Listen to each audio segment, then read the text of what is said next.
നമസ്തേ, എല്ലാവർക്കും ദേവി കൃപ ഗൈഡൻസിലേക്ക് സ്വാഗതം. ഇന്ന് ഞാൻ പറയാൻ പോകുന്ന topic last 30 days exam preparation strategy, അതായത് ഫുൾ പ്ലാൻ. കഴിഞ്ഞ പ്രാവശ്യം ഞാൻ ഹൗ ടു സ്റ്റഡി ഇഫക്റ്റീവ്ലി പറഞ്ഞിരുന്നു. അപ്പം ഇനി നമുക്ക് നിങ്ങൾക്ക് എക്സാമിന് ഇനി 30 ദിവസം ബാക്കിയുണ്ട്. അപ്പോൾ അതിനുള്ളൊരു പ്രിപ്പറേഷൻ ഫുൾ പ്ലാനൊക്കെ എങ്ങനെ വേണം എന്നുള്ള ഒരു ഇതാണ് ഞാൻ പറയുന്നത്. അപ്പോൾ നിങ്ങൾക്ക് ടെൻഷൻ ഉണ്ടോ, എങ്ങനെ പഠിക്കണമെന്ന കൺഫ്യൂഷൻ ഉണ്ടോ? അങ്ങനെ ലാസ്റ്റ് 30 ഡേയ്സ് എങ്ങനെ യൂസ് ചെയ്താൽ മാക്സിമം മാർക്ക് നേടാം എന്നതൊക്കെ ഒരു ഫുൾ പ്ലാനായിട്ട് നമുക്ക് പഠിക്കാം. അപ്പോൾ ഫസ്റ്റ് പാർട്ട് 1 ആയിട്ട് പറയുന്നത് പ്ലാനിങ് ഈസ് എവറിത്തിങ്. ഒരു ട്രൂത്ത് പറയാം, പ്ലാൻ ഇല്ലാതെ പഠിച്ചാൽ റിസൾട്ടും ഉണ്ടാവില്ല. അത് ഒരു സത്യമായിട്ടുള്ളൊരു കാര്യമാണ്. 30 ഡേയ്സ് നമുക്ക് സ്പ്ലിറ്റ് ചെയ്യാം. ഫസ്റ്റ് 20 ഡേയ്സ് പഠിക്കൽ, ബാക്കി റിമൈനിങ് 10 ഡേയ്സ് റിവിഷൻ. അങ്ങനെ നമുക്ക് 30 ഡേയ്സിനെ സ്പ്ലിറ്റ് ചെയ്യാം. അപ്പോൾ നിങ്ങൾക്ക് എക്സാം ആവുന്നതിന് മുമ്പ് ഒരു 30 ഡേയ്സ് ഉണ്ടെങ്കിൽ അതെങ്ങനെ പ്ലാൻ ചെയ്യാന്നുള്ളൊരു രീതിയാണ് ഞാൻ ഇന്ന് പറയുന്നത്. അപ്പോൾ ഞാൻ പറഞ്ഞു 30 ഡേയ്സ് സ്പ്ലിറ്റ് ചെയ്യണത് ഫസ്റ്റ് 20 ഡേയ്സ് പഠിക്കലും പിന്നെ 10 ഡേയ്സ് റിവിഷനും, അങ്ങനെ 30 ഡേയ്സ്. അപ്പം last 10 days full revision plus model exams. അപ്പോൾ ഓരോ ദിവസവും നമുക്ക് ഓരോ ടാർഗറ്റ് ഉണ്ടാവണം. അതായത് പാർട്ട് 2 ആയിട്ട് പറയുന്നത് ഡെയിലി ടൈം ടേബിൾ പറയുകയാണെങ്കിൽ നമുക്ക് ഒരു ഐഡിയൽ പ്ലാൻ മോർണിംഗിൽ 5 മണി തൊട്ട് ഈവനിങ് 5 മണി തൊട്ട് ഒരു 8 AM വരെ ഡിഫിക്കൽട്ട് സബ്ജക്റ്റ് പഠിക്കുക. ആഫ്റ്റർനൂണ് ലൈറ്റ് സ്റ്റഡി മതി. ഈവനിങ് നമ്മൾ റിവിഷൻ, നൈറ്റിൽ റൈറ്റിംഗ് പ്രാക്ടീസ്. ഇപ്പം നിങ്ങൾക്ക് പല കാര്യങ്ങളും റൈറ്റിംഗ് പ്രാക്ടീസ് ഉണ്ടാവും. ഫോമുലാസ് എഴുതി പഠിക്കണം, അല്ലെങ്കിൽ മാത്സിന് പ്രോബ്ലംസ് എന്തെങ്കിലും ചെയ്ത് പഠിക്കണം. ഇങ്ങനെയുള്ള കാര്യങ്ങളൊക്കെ നിങ്ങൾ നൈറ്റിൽ റൈറ്റിംഗ് പ്രാക്ടീസ് ചെയ്യുക. നമുക്കൊന്നും കൂടി പറയാം, മോർണിംഗിൽ ഡിഫിക്കൽട്ട് സബ്ജക്റ്റ് പഠിക്കുക. അതൊരു 5 മണി തൊട്ട് ഒരു 8 മണി വരെ മോർണിംഗിൽ ഡിഫിക്കൽട്ട് സബ്ജക്റ്റ് പഠിക്കുക. ആഫ്റ്റർനൂണിൽ ലൈറ്റ് സ്റ്റഡി മതി, ഉച്ച നേരത്ത്. കാരണം ഡീപ്പായിട്ട് നമ്മൾ പഠിക്കുകയാണെങ്കിൽ നമുക്ക് ഉറക്കം വരാനുള്ള ടെൻഡൻസിയും ഒക്കെ ഉണ്ടാവും. അപ്പോൾ ലൈറ്റ് സ്റ്റഡി മതി. ഈവനിങ്ങിൽ നിങ്ങൾ ഈ പഠിച്ചത് റിവൈസ് ചെയ്യുക. നൈറ്റിൽ റൈറ്റിംഗ് പ്രാക്ടീസ് ചെയ്യുക. അപ്പോൾ അങ്ങനെയാണ് ഒരു പ്ലാൻ. പിന്നെ ഈ സബ്ജക്റ്റിന് പ്രയോറിറ്റി കൊടുക്കുക. എല്ലാം ഒരുപോലെ പഠിക്കാൻ പറ്റില്ലല്ലോ നമുക്ക്. അതായത് strong subject, average subject, weak subject എന്ന് നിങ്ങൾ തന്നെ ഒന്ന് ഡിവൈഡ് ചെയ്യുക. അപ്പോൾ നിങ്ങൾക്ക് സ്ട്രോങ് സബ്ജക്റ്റ് ഏതാണ്, അതുപോലെ നിങ്ങൾ ആവറേജ് സബ്ജക്റ്റ് നിങ്ങൾക്ക് ഏതാണ്, വീക്ക് സബ്ജക്റ്റ് ഏതാണ് എന്ന് നിങ്ങൾ ഫസ്റ്റ് നിങ്ങൾ അനലൈസ് ചെയ്ത് നിങ്ങൾ ഡിസൈഡ് ചെയ്യണം. അപ്പോൾ കൂടുതൽ സമയം കൊടുക്കേണ്ടതാണ് week plus important topic. Week സബ്ജക്റ്റിൻ്റെ കൂടെയുള്ള week subject plus important topic. കാരണം വീക്ക് സബ്ജക്റ്റിൽ ഇമ്പോർട്ടൻറ്റ് ടോപ്പിക്സ് മെയിനായിട്ട് നന്നായിട്ട് പഠിക്കണം. കാരണം അത് മാർക്ക് സ്കോർ ചെയ്യാൻ പറ്റും. വീക്ക് സബ്ജക്റ്റിൽ നിങ്ങൾക്കറിയാം മാർക്ക് സ്കോർ ചെയ്യാൻ കുറച്ച് ബുദ്ധിമുട്ടായതുകൊണ്ട് നിങ്ങൾ വീക്ക് സബ്ജക്റ്റ് പ്ലസ് ഇമ്പോർട്ടൻ്റ് ആയിട്ടുള്ള ആ ഒരു ടോപ്പിക്കും. അപ്പോൾ എന്താണെന്ന് വെച്ചാൽ നിങ്ങൾക്ക് കൂടുതൽ മാർക്ക് സ്കോർ ചെയ്യാൻ പറ്റും. അത് മെയിനായിട്ട്. പിന്നെ റിവിഷൻ സ്ട്രാറ്റജി എങ്ങനെയാണെന്ന് പറഞ്ഞാൽ നിങ്ങൾ ചെയ്യേണ്ടത്, ഒരു കാര്യം നിങ്ങൾ ഓർക്കുക, സ്റ്റഡി വിത്തൗട്ട് റിവിഷൻ നിങ്ങൾ വേസ്റ്റ് ആയിരിക്കും. നിങ്ങൾ പഠിച്ചു പോയി കഴിഞ്ഞാൽ അത് നിങ്ങൾക്ക് എക്സാമിന് എഴുതാൻ വളരെ ബുദ്ധിമുട്ടായിരിക്കും. Study without revision. With revision ആണെങ്കിൽ you can score high marks. അത് മെയിനായിട്ടുള്ളൊരു കാര്യമാണ് കേട്ടോ. അപ്പോൾ എവറി ഡേ നിങ്ങൾ എല്ലാ ദിവസവും കുറച്ച് സമയം എടുത്തിട്ട് നിങ്ങൾ ആദ്യം പഠിപ്പിച്ച ഓൾഡ് ടോപ്പിക്സ് ഒന്ന് റിവൈസ് ചെയ്യുക. എന്നിട്ട് നിങ്ങൾ ഷോർട്സ് നോട്ട്സ് റിവൈസ് ചെയ്തിട്ട് നിങ്ങൾ ഷോർട്സ് നോട്ട്സായിട്ട് അതൊന്ന് എഴുതി നോക്കുക. ഇപ്പോൾ ക്വിക്ക് റിവിഷൻ എന്ന് പറയുന്നത് മൈൻഡ് മാപ്പ്, അതുപോലെ ഫ്ലോ ചാർട്ട്, അതൊക്കെ നിങ്ങൾ പ്ലാൻ ചെയ്യുക. ഫ്ലോ ചാർട്ട് പ്ലാൻ ചെയ്യുക. ഇതൊക്കെയാണ് നിങ്ങൾക്ക് ക്വിക്ക് റിവിഷന് വേണ്ടിയിട്ടുള്ള ടെക്നിക്സ് പറയുന്നത്. പിന്നെ നിങ്ങൾക്ക് മോഡൽ എക്സാം ആണ് അന്ന്. അപ്പോൾ ആ സമയത്ത് നിങ്ങൾ ഈ 30 ഡേയ്സ് പറയില്ലേ, ആ സമയത്ത് നിങ്ങൾക്ക് മോഡൽ എക്സാം ഉണ്ടാവും. അപ്പോൾ നിങ്ങൾ ഇപ്പോൾ ഒരു 9:30 to 11:30 വരെയാണ് മോഡൽ എക്സാം പിന്നെ നിങ്ങൾക്ക് വീട്ടിൽ തന്നെ നിങ്ങൾ അതിന് ടൈം കണ്ടെത്തുക 9:30 to 11:30 വരെ. അപ്പോൾ ലാസ്റ്റ് 10 days ഡെയിലി ഓരോ മോഡൽ എക്സാം ആയിട്ട് നിങ്ങൾ എഴുതുക. നിങ്ങളുടെ കയ്യിൽ ഇഷ്ടംപോലെ പ്രീവിയസ് ഇയേഴ്സ് ക്വസ്റ്റ്യൻ പേപ്പർ ഉണ്ടാവും. അപ്പോൾ നിങ്ങൾ തന്നെ ഒരു ടൈം 9:30 to 11:30 അല്ലെങ്കിൽ സ്കൂളിലെ പോലെ തന്നെ കുറച്ച് ടൈം കുറച്ചിട്ട്, കാരണം അവിടെ പ്രെയർ ആ സമയമൊക്കെ പോവില്ല. അപ്പോൾ അത് വേണ്ട, ആ എക്സാമിൻ്റെ ടൈം മാത്രം 9:30 to 11:30 അങ്ങനെ എന്താണെന്ന് വെച്ചാൽ അതുപോലെ നിങ്ങൾ ഒരു ടൈം എടുത്തിട്ട് ഡെയിലി ഓരോ മോഡൽ എക്സാം ആയിട്ട് എഴുതുക. ക്വസ്റ്റ്യൻ പേപ്പർ ആൻസർ ചെയ്ത് എഴുതിയാൽ മതി. അപ്പോൾ നിങ്ങൾക്ക് തന്നെ മനസ്സിലാവും നിങ്ങൾ എത്ര മാർക്ക് നിങ്ങൾക്ക് അതിൽ നിന്ന് സ്കോർ ചെയ്യാമെന്ന്. പിന്നെ മെയിനായിട്ടുള്ള നിങ്ങൾ എക്സാമിന് മുമ്പ് ടൈം മാനേജ്മെൻറ്റ് ഇമ്പ്രൂവ് ചെയ്തേ പറ്റൂ. കാരണം നിങ്ങൾക്ക് ക്വസ്റ്റ്യൻ പേപ്പർ പ്രാക്ടീസ് ചെയ്ത് പഠിച്ചു കഴിഞ്ഞാൽ നിങ്ങൾക്ക് ടൈം മാനേജ്മെൻറ്റ് എളുപ്പമായിരിക്കും. അതായത് നിങ്ങൾക്ക് എക്സാമിൻ്റെ ആ ടൈമിനുള്ളിൽ തന്നെ നിങ്ങൾക്ക് എക്സാം എഴുതാൻ പറ്റും. അതുകൊണ്ട് നിങ്ങൾക്ക് കോൺഫിഡൻസ് വർദ്ധിക്കുകയും ചെയ്യും. നിങ്ങൾ ആ ടൈമിൽ ഇപ്പോൾ വീട്ടിലിരുന്ന് മോഡൽ എക്സാം എഴുതുമ്പോൾ ആ ടൈമിൽ നിങ്ങൾ ആ വിത്തിൻ ദ ടൈം ലിമിറ്റിനുള്ളിൽ നിങ്ങൾ എക്സാം എഴുതി കഴിഞ്ഞാൽ നിങ്ങൾക്കൊരു കോൺഫിഡൻസ് വരും. എനിക്ക് ശരിക്കും പബ്ലിക് എക്സാമിനും എനിക്കിങ്ങനെ എഴുതാൻ പറ്റും എന്നുള്ള ഒരു കോൺഫിഡൻസ് നിങ്ങൾ വർദ്ധിക്കും. അതുപോലെ തന്നെ നിങ്ങൾ എഴുതുമ്പോഴുള്ള മിസ്റ്റേക്സ് നിങ്ങൾക്ക് തിരിച്ചറിയാൻ കഴിയും.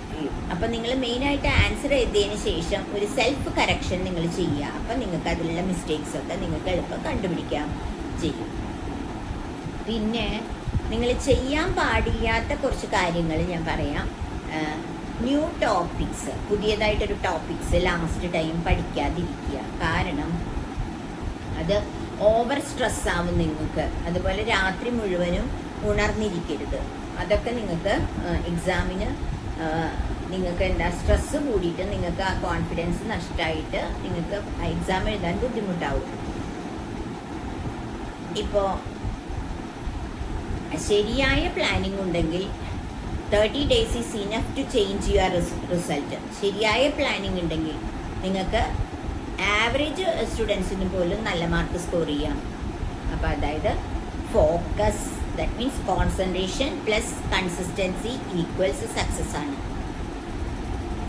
നമ്മളൊരു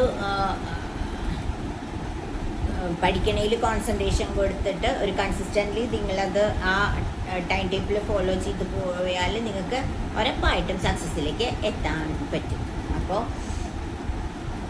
നിങ്ങളൊരു കാര്യം ചെയ്യുക, ഫസ്റ്റ് ആ 30 days പ്ലാൻ ഒന്ന് ഫോളോ ചെയ്ത് നോക്കുക. എന്നിട്ട് നിങ്ങൾ ഡെയിലി പ്രോഗ്രസ് ഉണ്ടോ എന്നൊന്ന് ട്രാക്ക് ചെയ്യുക. നിങ്ങൾ ചെയ്യണതിൻ്റെ ഒരു പ്രോഗ്രസ് നിങ്ങളൊന്ന് ട്രാക്ക് ചെയ്യുക. അപ്പം തന്നെ നിങ്ങൾക്ക് എക്സാമിന് നല്ല മാർക്ക് സ്കോർ ചെയ്യാൻ പറ്റും. അപ്പോൾ നിങ്ങൾക്ക് ആ എക്സാമിൻ്റെ ആ ഒരു 1 month പ്ലാൻ ഒരു ഏകദേശം ഐഡിയ കിട്ടിയെന്ന് വിചാരിക്കുന്നു. ഇനി ഞാൻ പറയുന്നത് how to score full marks in exam. അത് ഒരു ആൻസർ റൈറ്റിംഗ് സീക്രറ്റ്സ് ആണ്. അപ്പോൾ അത് ഞാൻ നിങ്ങളുടെ അടുത്ത് പറയാം. നിങ്ങൾക്ക് എല്ലാം അറിയാം, പക്ഷെ മാർക്ക് കിട്ടുന്നില്ല. വൈ? അതിന് നിങ്ങൾ എന്താണ് മെയിൻ കാരണം എന്ന് വെച്ചാൽ ആൻസർ എഴുതുന്ന രീതിയാണ് തെറ്റ്. അപ്പം ഞാൻ ഫുൾ മാർക്സ് നേടാൻ വേണ്ട കുറച്ച് സീക്രട്ട് നിങ്ങളുടെ അടുത്ത് പറയാം. ഇപ്പോൾ എക്സാമിനർ നിങ്ങൾക്ക് വാല്യുവേഷൻ്റെ എക്സാമിനർ നോക്കുമ്പോൾ എന്തൊക്കെയാണ് നോക്കുക എന്ന് വെച്ചാൽ, ഒന്നാമത് ക്ലിയർ ആയിട്ടുള്ള ആൻസർ ആയിരിക്കണം, കറക്റ്റ് പോയിൻറ്റ്സ് ഉണ്ടോ നോക്കും, നീറ്റ് പ്രസൻറ്റേഷൻ ആണോ നോക്കും. ഇങ്ങനെ ഒരുപാട് നീളത്തിൽ അങ്ങ് എഴുതി വെച്ചുകൊണ്ട് മാർക്ക് കിട്ടണമെന്നില്ല. മെയിനായിട്ട് എക്സാമിനർ നോക്കുന്നത് clear answer, correct points, neat presentation. ഇത്രയും 3 കാര്യങ്ങളാണ് നോക്കുക. നമ്മൾ എക്സാമിൻ്റെ വാല്യുവേഷന് പോകുമ്പോൾ നോക്കുന്ന കാര്യമാണ് ഈ പറയുന്നത്. ടീച്ചേഴ്സ് ക്ലിയർ ആൻസർ ക്ലിയർ ആയിരിക്കണം, കറക്റ്റ് പോയിൻറ്റ്സ് ആയിരിക്കണം, നീറ്റായിട്ടുള്ള പ്രസൻറ്റേഷൻ ആയിരിക്കണം. അല്ലാതെ ഒന്നും വായിക്കാൻ മനസ്സിലാവാത്ത രീതിയിലൊക്കെ എഴുതി വെച്ച് കഴിഞ്ഞാൽ എക്സാമിനർക്ക് അത് ചെക്ക് ചെയ്യാൻ പറ്റില്ല, വളരെ ബുദ്ധിമുട്ടായിരിക്കും. നിങ്ങളുടെ മാർക്ക് വളരെ ലോ ആയി പോകും മാർക്ക് ഇടുമ്പോൾ. കാരണം മനസ്സിലായില്ലെങ്കിൽ പിന്നെ എന്ത് ചെയ്യാൻ? അതുകൊണ്ട് എപ്പോഴും ക്ലിയർ ആൻസർ ആയിരിക്കണം, കറക്റ്റ് പോയിൻറ്റ്സ് ആയിരിക്കണം, നീറ്റ് പ്രസൻറ്റേഷൻ ആയിരിക്കണം. പിന്നെ ഇങ്ങനെ ഒരുപാട് ഞാൻ എഴുതി പക്ഷെ എനിക്ക് മാർക്ക് കിട്ടിയില്ല എന്ന് പറഞ്ഞിട്ട് കാര്യമില്ല. കാരണം പോയിൻറ്റ്സ് എല്ലാം കറക്റ്റ് ആയിരിക്കണം. പിന്നെ പെർഫെക്റ്റ് ആൻസർ സ്ട്രക്ചർ ആയിരിക്കണം. അതായത് ആൻസർ ഫോർമാറ്റിൽ ഇൻട്രൊഡക്ഷൻ ഉണ്ടാവണം, മെയിൻ പോയിന്റ്സ് ഉണ്ടാവണം, അതുപോലെ തന്നെ കൺക്ലൂഷനും ഉണ്ടാവണം ആൻസർ ഫോമാറ്റിൽ. ഇൻട്രൊഡക്ഷൻ എഴുതുക, മെയിൻ പോയിന്റ്സ് എഴുതുക, കൺക്ലൂഷൻ എഴുതുക. പിന്നെ ഹെഡിങ്സ് ഉപയോഗിക്കുക, പോയിന്റ്സ് ആയി എഴുതുക. ഇതൊക്കെ മാർക്ക് സ്കോർ ചെയ്യാനുള്ള ഇതാണ്. ഇത് ആൻസർ, നിങ്ങളുടെ ആൻസർ നീറ്റ് ആക്കും. അപ്പോൾ ഒന്നും കൂടി ഞാൻ പറയാം, ഇൻട്രൊഡക്ഷൻ എഴുതുക, മെയിൻ പോയിന്റ്സ് എഴുതുക, കൺക്ലൂഷൻ എഴുതുക, ഹെഡിങ്സ് ഉപയോഗിക്കുക, എന്നിട്ട് പോയിന്റ്സ് ആയിട്ട് എഴുതുക. അപ്പോൾ അത് ആൻസർ എപ്പോഴും നീറ്റ് ആക്കും. പിന്നെ പഠിക്കുമ്പോഴും അതേ രീതിയിൽ തന്നെ പഠിക്കുക. അതുപോലെ തന്നെ കീവേഡ്സ് മാജിക് ഉണ്ട്. അതായത് ഓരോ ആൻസറിലും കീവേഡ്സ് ഉണ്ടെങ്കിൽ അതിൻ്റെ അടിയിൽ ജസ്റ്റ് ഒന്ന് അണ്ടർലൈൻ ചെയ്യുക. അപ്പോൾ എക്സാമിനർക്ക് പെട്ടെന്ന് അത് ക്യാച്ച് ചെയ്യാൻ പറ്റും. അത് മാർക്ക് സ്കോർ ചെയ്യാനുള്ള ഇമ്പോർട്ടൻറ്റ് ടെക്നിക്കാണ്. പിന്നെ ഇപ്പം നിങ്ങൾ എക്സാമ്പിൾ ഫ്രഞ്ച് റെവല്യൂഷൻ, ഞാൻ ഹിസ്റ്ററി സബ്ജക്റ്റ് ആയതുകൊണ്ടാണ് പറയുന്നത്. ഞാൻ ഫ്രഞ്ച് റെവല്യൂഷനെ കുറിച്ച് പറയുകയാണെങ്കിൽ ലിബർട്ടി, ഇക്വാലിറ്റി, റെവല്യൂഷൻ, ഫ്രഞ്ച് റെവല്യൂഷനെ കുറിച്ച് പറയുക. അപ്പോൾ അതിൻ്റെ വേർഡ്സ്, ആ ഫ്രഞ്ച് റെവല്യൂഷൻ്റെ ആ ഇമ്പോർട്ടൻറ്റ് കീവേഡ്സ് എന്തൊക്കെയാണ്? ലിബർട്ടി, ഇക്വാലിറ്റി, റെവല്യൂഷനാണ്. ഇങ്ങനെയുള്ള ഈ കീവേഡ്സിൻ്റെ താഴെ അണ്ടർലൈൻ ചെയ്യുക. മനസ്സിലായില്ല? ഇപ്പോൾ ഇതാണ് കീവേഡ്സ് എന്ന് പറയുന്നത്. പിന്നെ ടൈം മാനേജ്മെൻറ്റ് എന്താണെന്നാണ്. ഇപ്പം നിങ്ങൾ ഒരു വലിയ ക്വസ്റ്റ്യൻ നന്നായിട്ടറിയാം, ഫുള്ള് ഇത്രയും അത് എഴുതി അങ്ങനെ പോയി കഴിഞ്ഞ് കഴിഞ്ഞാൽ നിങ്ങൾക്ക് അത് മാത്രം കൂടുതൽ സമയം നിങ്ങൾ അതിൽ സ്പെൻഡ് ചെയ്താൽ ബാക്കിയുള്ളത് എഴുതാൻ സമയം ഉണ്ടാവില്ല. അതുകൊണ്ട് ഒരു ക്വസ്റ്റ്യനിലേക്ക് കൂടുതൽ സമയം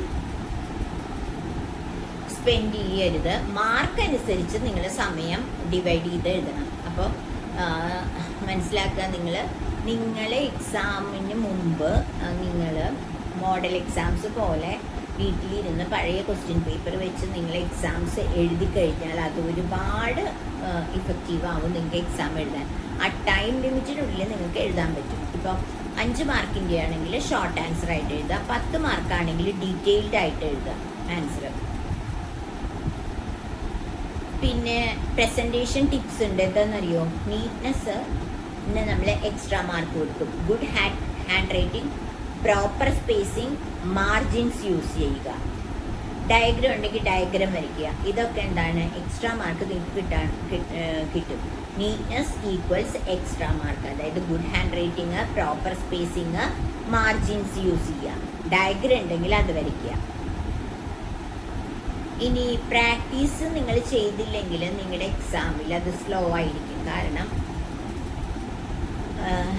നിങ്ങൾക്ക് പ്രാക്ടീസ് ചെയ്തില്ലെങ്കിൽ എക്സാം എഴുതുമ്പോൾ ആൻസേഴ്സ് പതുക്കെ എഴുതുമ്പോൾ നിങ്ങൾക്ക് ചിലപ്പോൾ സമയം തികഞ്ഞൊന്നും വരില്ല. അതുകൊണ്ട് എപ്പോഴും പ്രാക്ടീസ് മേക്ക് പെർഫെക്റ്റ് എന്നാണ് പറയുക. പ്രാക്ടീസ് ചെയ്യുക.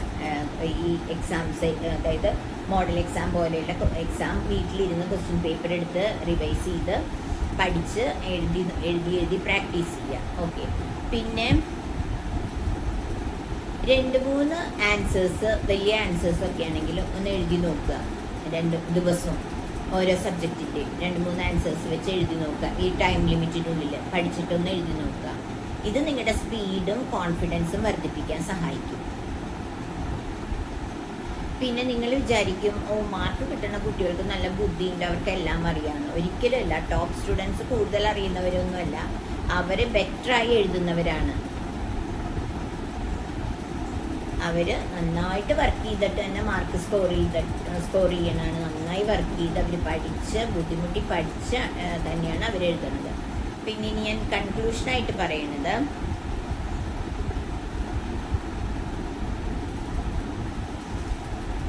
നിങ്ങൾ എപ്പോഴും സിസ്റ്റമാറ്റിക്കായിട്ട് പഠിക്കുക, ടൈം ടേബിൾ ഉണ്ടാക്കി പഠിക്കുക, പഠിക്കുന്ന സമയം പഠിത്തത്തിന് മാത്രം യൂസ് ചെയ്യുക, ഡിസ്ട്രാക്ഷൻസ് എല്ലാം ഒഴിവാക്കുക.